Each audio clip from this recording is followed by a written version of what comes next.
Canada's Prime Minister Mark Carney is sending shockwaves across the globe. And this isn't about standing up to Trump this time. It's about a move so bold, so calculated, that it puts Canada at the center of a global chessboard, outsmarting both Washington and Beijing in one stroke. While the world argues endlessly over tariffs, trade wars, and political posturing, Carney is quietly playing a game no one else seems to understand. A game where Canada wins, no matter who blinks first, and the world is holding its breath, waiting to see what he does next. The trigger? An unexpected offer from China. They said, "Scrap your 100% tariffs on Chinese electric vehicles, and we'll lift our crushing tariffs on Canadian canola." For Canada's farmers, especially in the prairie provinces, this could be a lifeline after years of crippling restrictions. The temptation is obvious, but every opportunity comes with a price. And in the high-stakes world of global trade, the consequences are massive.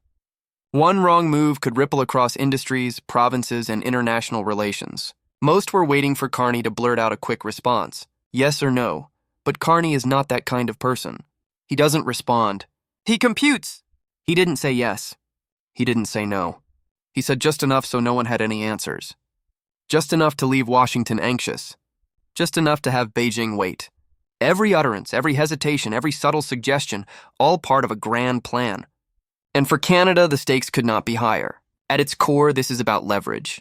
Canada is a middle power, yet Carney is demonstrating that strategy, timing, and quiet can make small nations players on the global stage. He is not panicked, he is not in a hurry, and he is not in a corner. Instead, he's positioning Canada for the long term, so that no matter what, the nation comes out stronger, wiser, and more autonomous. This is not about canola or EVs.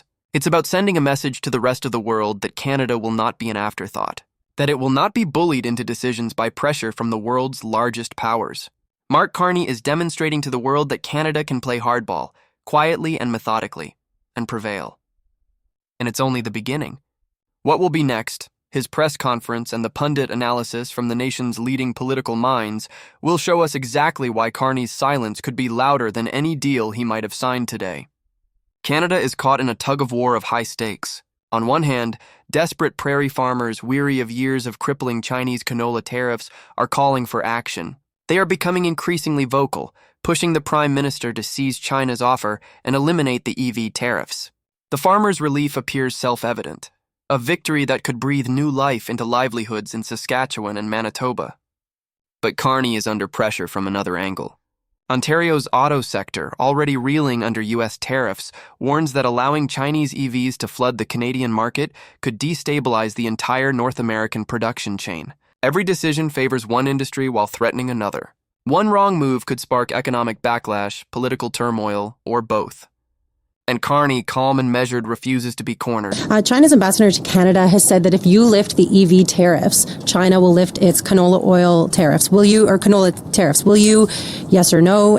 We get a lesson from the trade actions of the United States of the danger of overdependence on single trade partners. First point. We are restarting broad engagement with China. I'll make a point. I met the Prime Minister, the Premier of China, a few weeks ago. That was the first meeting between the head of the Canadian government and a senior, either the Premier or the President, in 7 years.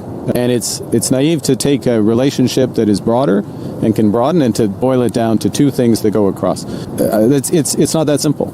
Just open a door here with China with no impact on the relationship with the United States. And His calculated silence sends a clear message.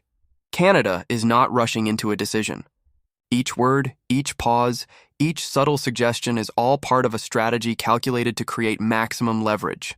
Washington waits, Beijing watches, and Carney sits in the middle, weighing conflicting pressures with deliberateness. The stakes are high. Every industry, every province, every political support is all part of this delicate seesaw. Selecting to assist one party might antagonize another, and any misstep will have long-term consequences on Canada's trade policies toward both superpowers. However, Carney does not panic. He weighs, he waits, he gauges, and in this hesitation lies power. Yeah, look, Scott, the Prime Minister is, playing a bit of a balancing act here. To your point, he's facing pressure from prairie premiers specifically, in Saskatchewan, Scott Moe, in Manitoba, Wab Kinew, what Beijing has offered, which would be to drop the 100% tariffs on EVs in exchange for them to drop those 100% tariffs on canola products. they are making the argument that these Chinese EV tariffs, dropping these tariffs on Chinese EVs, would allow for China to flood the market with its EVs and further have a negative impact on the auto sector here in Ontario. Donald Trump and his administration have made it clear they're prioritizing the U.S. Auto sector, not the North American auto sector. And Behind the scenes, the calculus is evident. Carney is walking a tightrope, balancing national interest against world strategy. He knows that responding hastily to pressure, whether from domestic leaders or foreign powers, would undermine Canada's negotiating leverage. Rather, he shows that patience, calculated restraint, and strategic ambiguity can convert pressure into leverage. It's more than trade.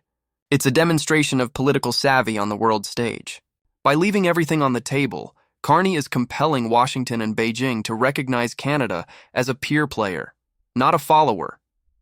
All of his decisions reverberate well beyond Ottawa, determining the nation's influence, economy, and destiny. Although the argument rages province by province and in the media, Carney's strategy remains the same: deliberate, measured, and strategically ambiguous. He is not taking sides on a whim. He is playing the long game, one that keeps Canada independent and both superpowers in suspense. Carney's game extends well beyond short-term trade policy. Every sentence he speaks, every breath he holds is a move on an international game of chess. Removing the Chinese EV tariffs would saturate the market with lower-priced, high-quality electric vehicles. That may be good news for consumers, but it also comes with the threat to the very foundation of Canada's auto industry, which is closely linked with the United States.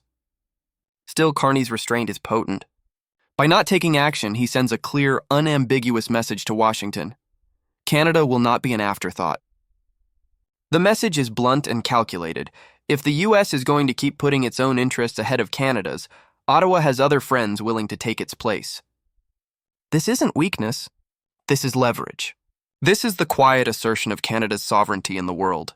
Behind the scenes, his government is quietly working on diversifying trade corridors, manufacturing webs, and EV supply chains. Each negotiation, each plan is aimed at safeguarding Canada's economic sovereignty, making sure the country is not locked into volatile trade politics or relying on one power. By playing both sides tactfully, Carney makes Washington and Beijing recognize Canada as an equal player. Picture this: Chinese EV manufacturers setting up factories in Canada, hiring Canadians, sourcing Canadian components, and selling throughout North America, on Canada's terms.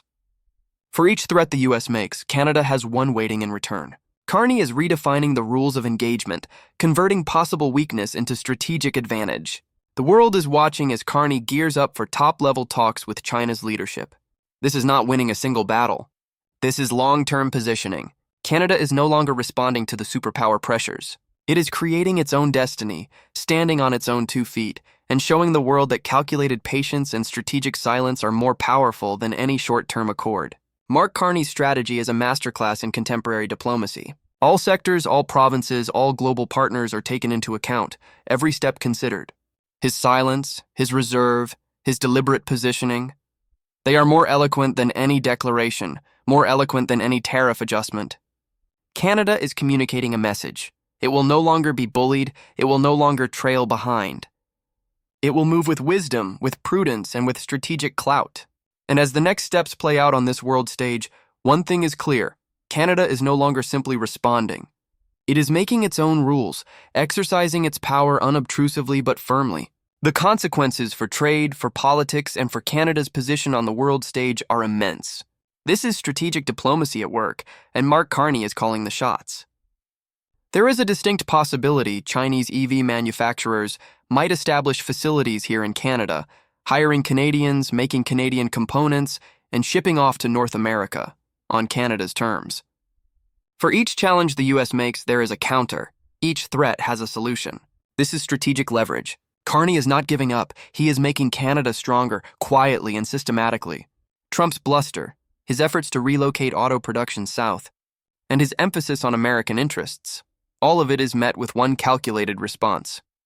Canada is setting itself up to gain no matter who makes the first move. By maintaining options and playing a long game, Carney makes sure that Canada is not simply responding, but fashioning outcomes according to its own design. This is more than economics. It's about sovereignty. It's about power. It's about Canada going out and sending a clear, unambiguous message to the world. We're not a follower. We will not be told what to do. And when global powers meet in conflict, Canada has the vision, the strategy, and the autonomy to come out on top.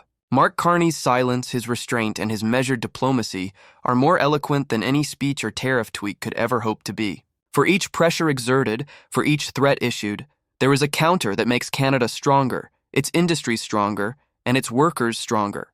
Canada is no longer responding.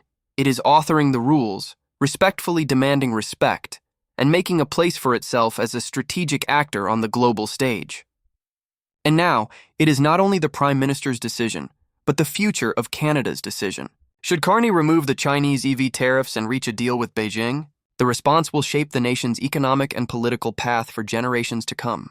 If you think Canada should make its own way, not Washington's, it's time to make your voice heard. Hit like, subscribe to Canada Vault, and join the debate in the comments. Comment: should Carney take China's bait, or keep the strategic pause that has already moved the world? Because no matter what comes next, Canada is finally out of the superpower shadow. It is standing tall, mute but mighty, and ready to pen its own script. The world is observing, and Canada's next steps will echo far beyond Canadian shores. The curtain rises. Canada is no longer an onlooker on international trade. Each gesture, each hesitation, each strategically timed silence by Mark Carney speaks to something. Canada is independent, strategic, and not afraid to assert itself. Chinese EV tariffs, American pressures, international trade tensions, all of it is part of a master plan that ensures Canada is in charge. For every threat, there is a response. For every challenge, there is strategy. This is power in motion, quietly, firmly, and masterfully played. Now it's your turn to have a say. Should Carney lift the Chinese EV tariffs and make a deal, providing relief to Canadian farmers and paving the way to new opportunities? Or should he uphold the strategic timeout already unnerving two world superpowers? The decision he makes, and your voice in this discussion, will shape Canada's future. If you think Canada needs to forge its own way, free from Washington's influence, then let it be heard. Like this video, subscribe to Canada Vault, and leave your thoughts in the comments.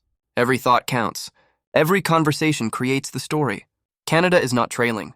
Canada is blazing its own trail, and the world is taking notice. Don't miss one step. Stay up to date, stay interested, and be a part of Canada's path on the world stage.